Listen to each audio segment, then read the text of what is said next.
Basic code এখানে লিখে নিয়েছি। এই কোডটা তো আপনাদের সাথেও শেয়ার করা আছে শেয়ারে। তো আজকে আমরা দেখব যে একটা অবজেক্টকে কিভাবে মুভ করানো যাইতে পারে। আপনাদের প্রজেক্টের মধ্যে এই জিনিসটা ইন্টিগ্রেট করতে বলছিলাম। তো খুবই সিম্পল জিনিস। ধারণাটা হচ্ছে, আপনাদের কোড লেখার আগে ধারণাটা একটু বলি, তাহলে আপনারা একটু ক্লিয়ার বুঝতে পারবেন। আমরা এই ফাংশনটাকে কল করতেছি, এই যে ড্র ফাংশনটাকে কল করে এর মধ্যে যা যা ড্র করা থাকতেছে সব জিনিসগুলো স্ক্রিনে শো হচ্ছে। যেমন এখানে আমরা যদি একটা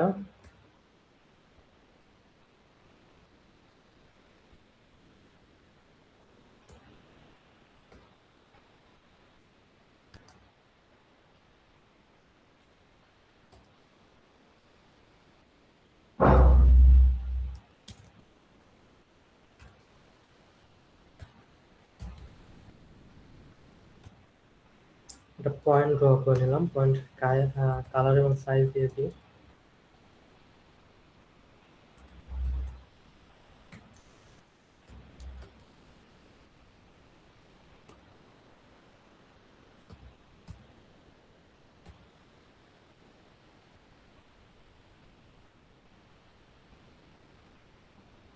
একটা পয়েন্ট দেখতে পাচ্ছি। তো এখানে যে কাজটা হচ্ছে, আমাদের এই ড্র ফাংশনটা একে কল দিচ্ছে এবং যে পজিশনে যেটা ড্র করা সেই জিনিসটা ড্র হচ্ছে। আমরা যদি এই কাজটা এইভাবে না করে এইভাবে করতে পারতাম, যে এই ফাংশনটাকে একবার কল না করে বারবার কল করতেছে, কাইন্ড অফ লুপের মতো, এবং পজিশনটা আমরা ফিক্সড না রেখে একটা ভ্যারিয়েবলে দিতাম এবং জাস্ট ওই ভ্যারিয়েবলটার পজিশনটা চেঞ্জ করে দিতাম প্রতিবার শেষে। আমরা স্টেপ বাই স্টেপ করে দেখি। তো এই যেই আমাদের একটা ফাংশনকে বারবার কল করবে, এটার জন্য আলাদা একটা ফাংশন আছে। AGL ফ্ল্যাশ এর নিচে এইখানে দুটো ফাংশন আমাদের লিখতে হবে। জাস্ট এটা লিখলেই এই কাজটা বারবার হবে। একটা হচ্ছে গ্লাড সোয়াপ বাফারস, যে চলে আসছে, এবং গ্লাড রিডিসপ্লে নামে একটা ফাংশন আছে। গ্লাড পোস্ট রিডিসপ্লে এই যে পাইছি। এই ফাংশনটা যখনই আমরা এই দুটো ফাংশন লিখবো, তখনই হবে কি, এই ড্র ফাংশনটা কন্টিনিউয়াস বারবার কল হবে। মেইন কাজ আমাদের শেষ। এখন জাস্ট আমরা এই এটাকে আমরা হচ্ছে এই পজিশনটাকে ফিক্স না রেখে ভ্যারিয়েবলে দিয়ে দেব। ওয়াইটাকে ফিক্স রাখলাম, মিডল পজিশন দিলাম 250 রাখলাম, কিন্তু এক্সটাকে আমরা মানে ভ্যারিয়েবল এক্স এর মধ্যে দিয়ে দিলাম। এখন এখানে আমরা একটা ভ্যারিয়েবল এক্স নিলাম, ইন্টিজার এক্স, ইন্টিজার না ফ্লোট নিলাম, ফ্লোট এক্স। এক্স এর ভ্যালু 0-তে দিয়ে দিলাম, শুরুতে দিয়ে দিলাম 0। তাহলে এখন আমাদের 0-250 এই পজিশনে আমাদের ড্র হবে। দেখি দেখতে পাই নাকি। এই যে 0-250 এই পজিশনে একটা ডট ড্র হয়েছে। আমরা এবার করব কি, এই এক্স এর ভ্যালুটাকে বারবার ইনক্রিজ করে দেব। কেমন? লিখে দেব এক্স ইকুয়াল এক্স প্লাস 1। তাহলে হবে কি, প্রতিবার যখন যাবে এক্স এর ভ্যালু এক এক করে বাড়বে। দেখি কি আসে। এই যে দেখলাম বাড়তে বাড়তে চলে গেল। এখন আমাদের যেহেতু স্ক্রিনের সাইজ অনুযায়ী কোনো ফিক্স করে দেওয়া হয়নি, ও বাড়তেছে ওইদিকে স্ক্রিনের বাইরে চলে যাচ্ছে। এটাকে আমরা যদি 0.1 পিক্সেল করে বাড়াই, আরেকটু আস্তে মুভ হবে।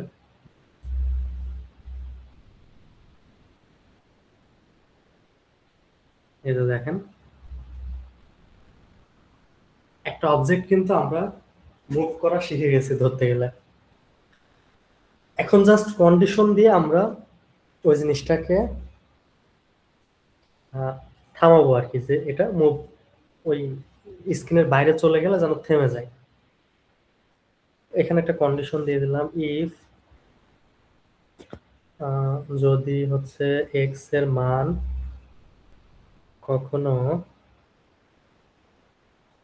বড় হয়ে যায়, ধরলাম 450-এর থেকে স্ক্রিনের শেষের দিকে যদি চলে যায়, তখন এক্স আবার আমরা 0 করে দিব। তাহলে কি হবে, শেষে গিয়ে আবার শুরু থেকে শুরু হবে। দেখেন কি হয়।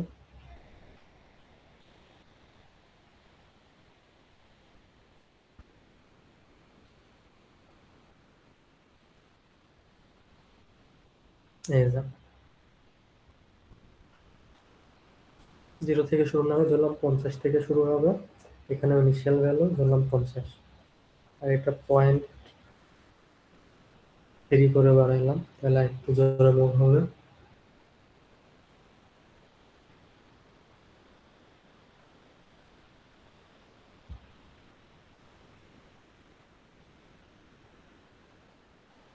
দেখছেন, এখন চাইলে আমরা এটাকে এরকম করতে পারি, ধরেন আপনি হচ্ছে আপনার প্রজেক্টে, আপনাদের সবাইকে তো প্রজেক্ট প্রপোজাল রেডি করতে বলছি, যে প্রজেক্টে ধরলেন একটা পানির মধ্যে নৌকা দিয়েছেন, নৌকাটা এদিক থেকে এদিক দুলতেছে, দুই দিক যাচ্ছে, মানে একবার এদিকে এদিক একবার এদিকে। এই জিনিসটা কিভাবে করব, মানে শেষ হইলে আবার শেষ থেকে এদিকে আসবে, জাস্ট একটু লজিকের মধ্যে দিয়ে দিলেই হয়ে যায়। কিভাবে করতে পারি,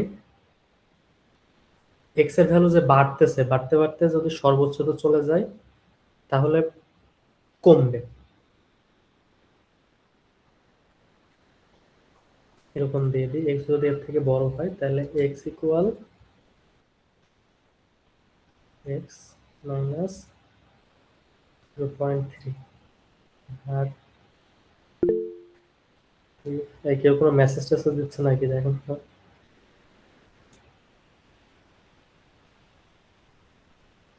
এক্স যদি 50-এর থেকে ছোট হয় তখন বাড়বে।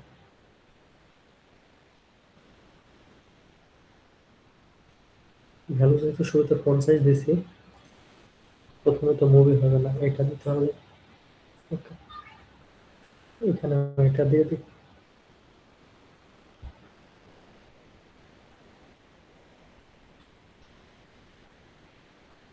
কি ব্যাপার, মুভ হয় না কেন? কন্ডিশনে বলতেছে এক্স যদি 50-এর থেকে ছোট হয়, তাহলে এক্স এর ভ্যালু বাড়বে।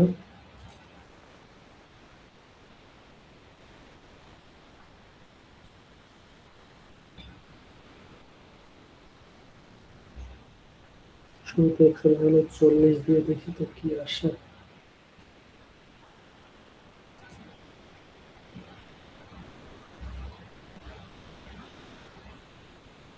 40 থেকে 50 পর্যন্ত মুভ হচ্ছে, এরপরে তো আর হচ্ছে না।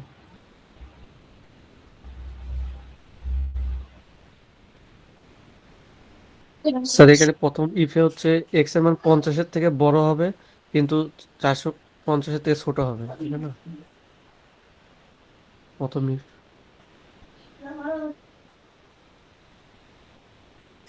কারণ এক্স এর মান 50-এর ছোট হলে তো একবারই নিচ্ছে, তারপরে তো যখন 50 থেকে 53 হয়ে যাচ্ছে আর এক্স বাড়তেছে না। হুম, তখন আর এই কন্ডিশনে ঢুকতেছে না, তাই না? ওরকম দিলে তো এটার জন্য ট্রু হয়ে যাবে। আচ্ছা, এটার ক্ষেত্রে আরেকটা কাজ করা যায়, এরকম দিব, আরেকটা আলাদা একটা ভ্যারিয়েবল নিয়ে নিব, এক্স ইকুয়াল এক্স প্লাস,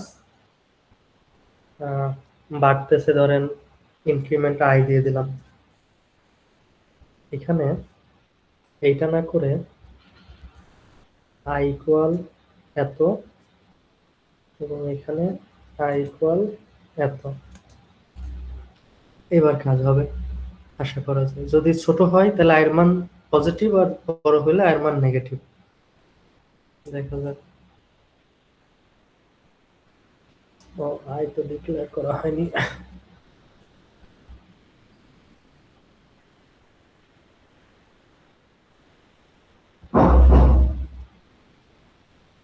এই যে এবার কাজ হয়েছে, কারণ ওইবার হচ্ছে কন্ডিশনে প্রতিবার ঢুকছিল না, কন্ডিশন 50 পর্যন্ত ট্রু ছিল, এরপর আর কন্ডিশনে ঢুকছিল না, এই জন্যই পজিশন চেঞ্জের এটা দিতে হবে কন্ডিশনের বাইরে, আর কন্ডিশনের ভিতরে শুধু দিব যে মানটা ইনক্রিজ হবে নাকি ডিক্রিজ হবে, এই আর কি।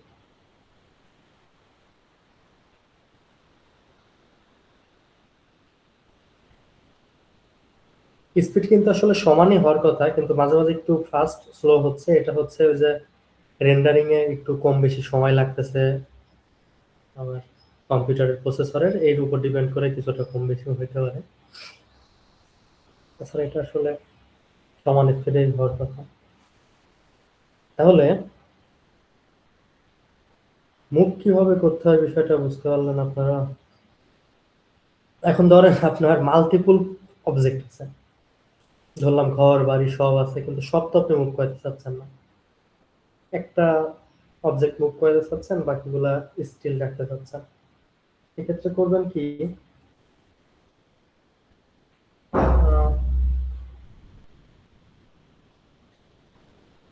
ধরলাম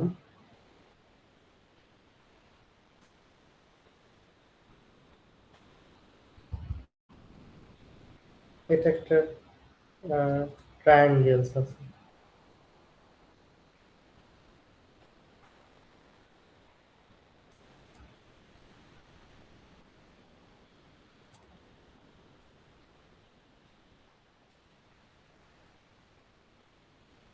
এটা ট্রায়াঙ্গেল যদি আঁকাতে চাই তাহলে এক্স, তো আরেকটা পজিশন ধরলাম হচ্ছে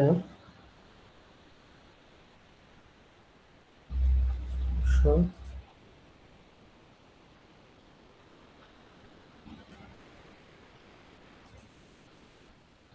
আর এইটার ওয়াইটা হবে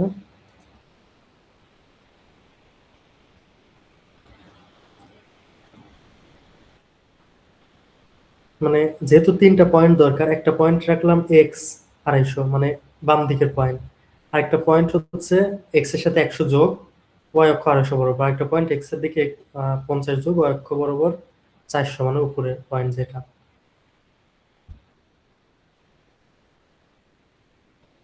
এই যে একটা ট্রায়াঙ্গেল হয়ে গেছে, কিন্তু ওইদিকে বেশি চলে যাচ্ছে, কন্ডিশনটা জাস্ট একটু চেঞ্জ করে দিলেই হয়ে যাবে। এখানে 450 না দিয়ে আমরা যদি 400 দিই হয়ে যাবে।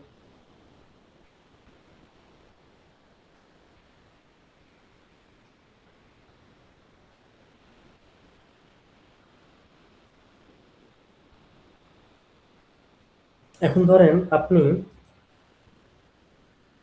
মাল্টিপল অবজেক্ট আছে যেগুলো আপনি মুভ করাতে চাচ্ছেন না, সবগুলো তো মুভ করানোর দরকার নাই।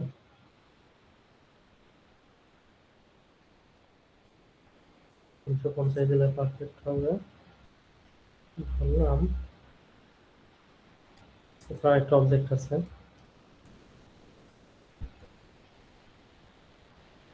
এটা ধরলাম কোয়ার্টস।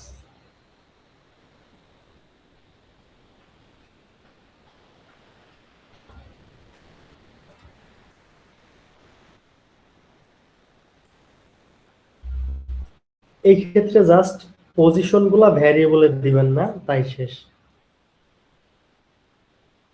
তাহলে এর একটা পজিশন ধরলাম, একটাতে এক্স 50, আই 20, এক্স ধরলাম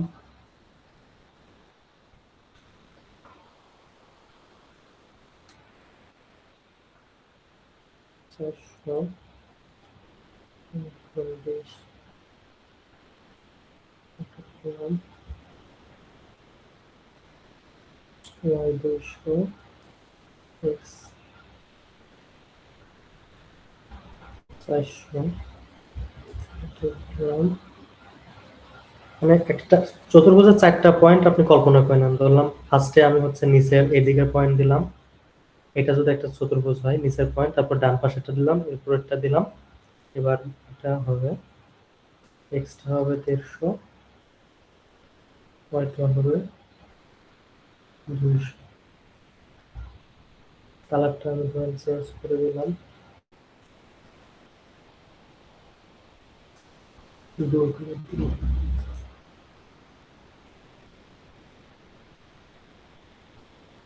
এই, তাহলে আমাদের দুইটা অবজেক্ট হয়েছে, একটা মুভ করতেছে, একটা করতেছে না। এখন আপনি যদি এর মধ্যে হাজার হাজার অবজেক্টও বানান, কোনো সমস্যা নাই।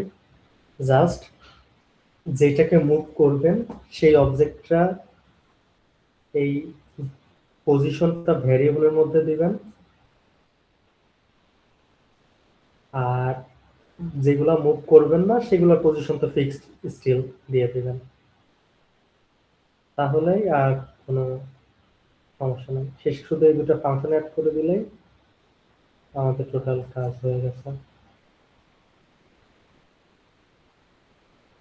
এখন তাহলে আশা করা যায় বুঝতে পারছেন সবাই।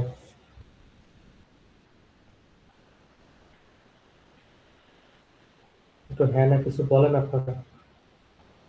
জি জি স্যার। স্যার। এটা জাস্ট একটা সিম্পল এক্সাম্পল।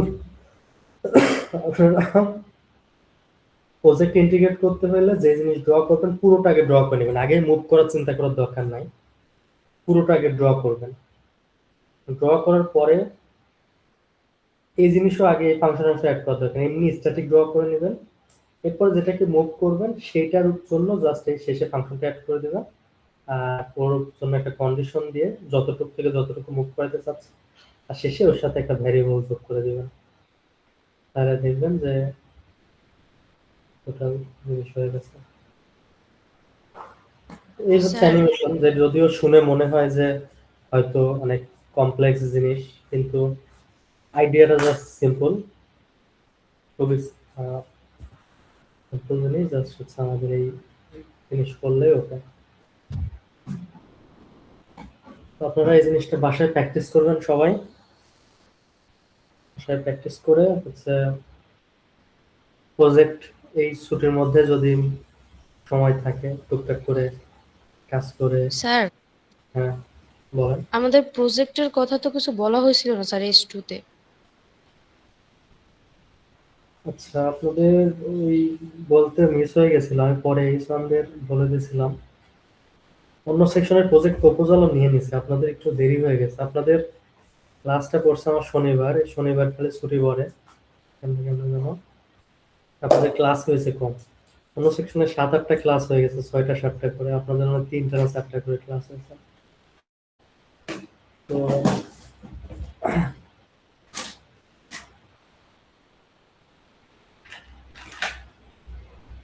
আপনাদের যেটা আমি একটু বলে দিচ্ছি, রেডি করে ফেলবেন এই ছুটির মধ্যেই।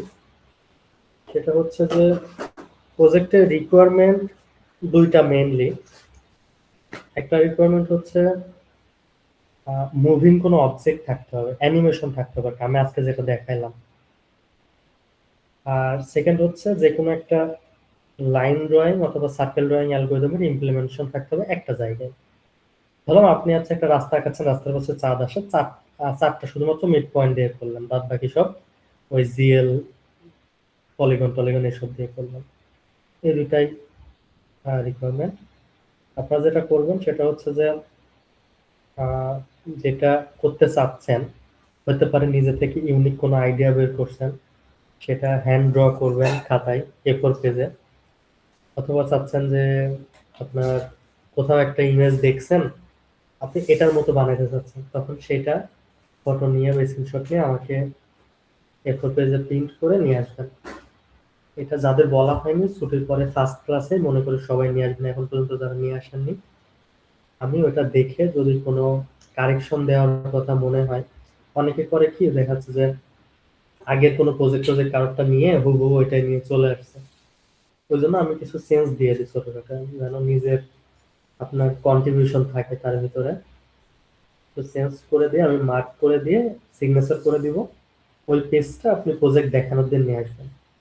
অনেকেই ফর্মাল প্রপোজাল নিয়ে আসছে, ফর্মাল প্রপোজাল রিকোয়ারমেন্ট না, ওই মেইন একটা পেজে বড় করে প্রিন্ট করে নিয়ে আসলেই হবে। ওইটুকু প্রজেক্ট রিপোর্টের দিন আপনারা, মানে প্রজেক্ট শোকেস হবে যেদিন, ওই দিন নিয়ে আসবেন আমার সাথে আলাদা করে। ওটা দেখে আমি মেলাবো যে আপনারা যে এটা করতে দিয়েছিলাম সেটাই করছেন কিনা, এটুকু আর কি।